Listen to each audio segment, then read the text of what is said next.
I got so much motherfucking design on right now. Break it down, bring it back, make it clap. I got 3 old thoughts, new block, where that day. Pictures on my line, and you know.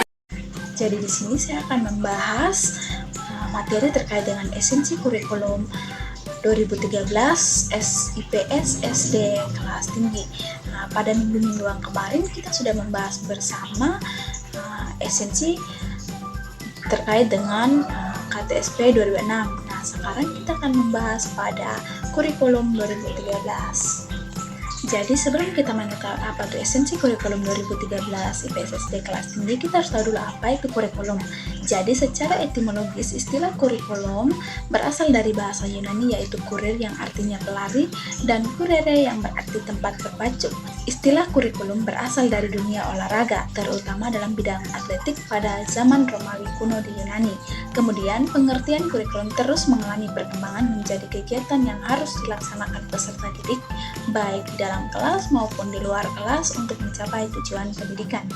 Pada akhirnya, kurikulum tidak lagi sekedar perencanaan dalam mencapai tujuan pendidikan, namun juga meliputi hal-hal yang tidak terencana tetapi menunjang keberhasilan pendidikan.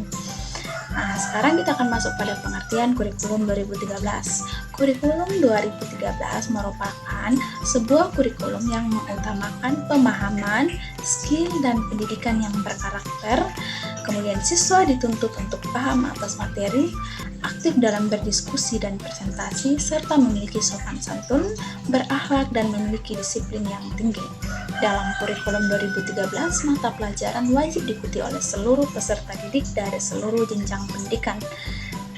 Kemudian pendidikan IPS. Yang pertama ada pengertian ilmu pengetahuan sosial.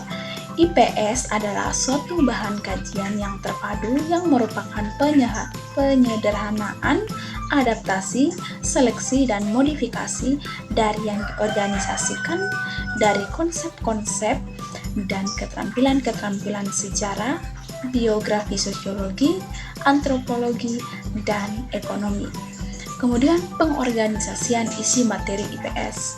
Pengorganisasian pembelajaran adalah suatu konsep di mana organisasi dianggap mampu untuk terus-menerus melakukan proses pembelajaran mandiri atau self-learning sehingga organisasi tersebut memiliki kecekatan berpikir dan bertindak dalam merespon beragam perubahan yang muncul. Nah, di sini ada beberapa pengorganisasiannya. Yang pertama, separated subject curriculum. Pengorganisasian materi atau isi pelajaran secara separated subject curriculum berarti materi atau isi mata pelajaran disusun secara logis dan sistematis dari suatu disiplin ilmu tertentu. Kemudian yang kedua ada correlated curriculum. Nah, di sini pengorganisasian materi atau isi mata pelajaran secara correlated curriculum berarti sebuah pembahasan tentang suatu pokok bahasan dihubungkan dengan pokok bahasan lainnya yang saling relevan. Kemudian yang ketiga ada broad field curriculum.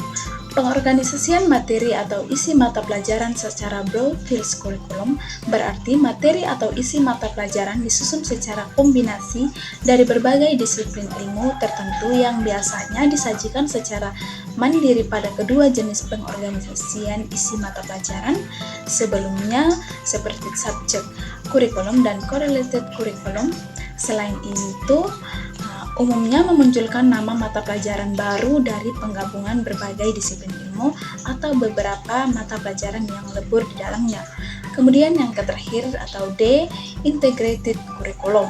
Pengorganisasian materi atau isi pelajaran secara integrated curriculum berarti materi atau isi mata pelajaran merupakan produk atau hasil integrasi berbagai bahan kajian dari mata pelajaran. Poin yang ketiga, tujuan IPS bagi peserta didik. IPS bertujuan untuk mengembangkan sikap belajar yang baik. Artinya, dengan belajar IPS, anak memiliki kemampuan menyelidiki untuk menemukan ide-ide, konsep-konsep baru, sehingga mereka mampu melakukan perspektif untuk masa yang akan datang. Kemudian yang keempat, karakteristik, peristiwa, fakta, konsep, dan generalisasi. Karakteristik pembelajaran IPS SD kelas tinggi. Apabila kita perhatikan dengan teliti dan cermat, bahwa inti proses pembelajaran siswa kelas tinggi yaitu kelas 4, 5, dan 6 di sekolah dasar adalah merupakan suatu proses pembelajaran yang dilaksanakan secara logis dan sistematis untuk membelajarkan tentang konsep dan generalisasi sehingga penerapannya menyelesaikan soal menggabungkan, menghubungkan, memisahkan, menyusun, mendaratkan, melipat, dan membagi dapat dilaksanakan oleh siswa kelas tinggi sekolah dasar. Teachers of the law, any